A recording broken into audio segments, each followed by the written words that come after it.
Ky është një nga proceset e përditshme të punës që kryen sektori i mirëmbajtjes pranë Shoqërisë Rajonale Ujësiellës Kanalizime Durrës. Punonjësit e këtij sektori kanë kryer vendosjen e elektropompës zhytëse me fuqi 5.5 kW në njëra nga puset që gjendet në afërsi të fshatit Shkallnur të Durrësit. Bashkim Kadrimi, përgjegjës i sektorit të mirëmbajtjes pranë Shoqërisë Rajonale Ujësiellës Kanalizime Durrës, thosë se pas djegjes së elektropompës së vjetër, po vendoset pompa e re, e cila garanton furnizimin e të gjithë zonës me ujë të fshatit Shkallnur, Kodrës dhe gjithë Luginës. Zvendësimi i pompës 3 me vjalë, më e fuqishme 2 kW e gjys, 7 kW e gjys është fuqia e pompës.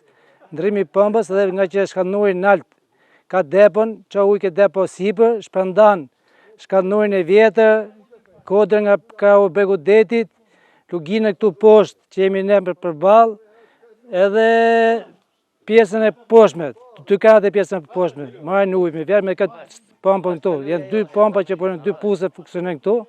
Kemi depon këtu përpara që furnizon depon këtu, nga depo shko ke depon lart ke Kodra Kojve. Depo kapaciteti kësaj depos tu hapet që merret që nga pompa direkt ka 250 metra kub me vjalë, prej këtu shkojnë ke nalt majt Kodrës ke Kodra Kojve është 300.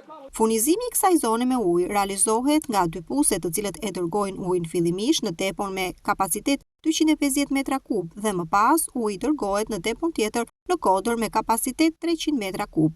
Nga aty nis furnizimi i të gjithë zonës nga depoja 300 metra kub me rrjedhje të lirë.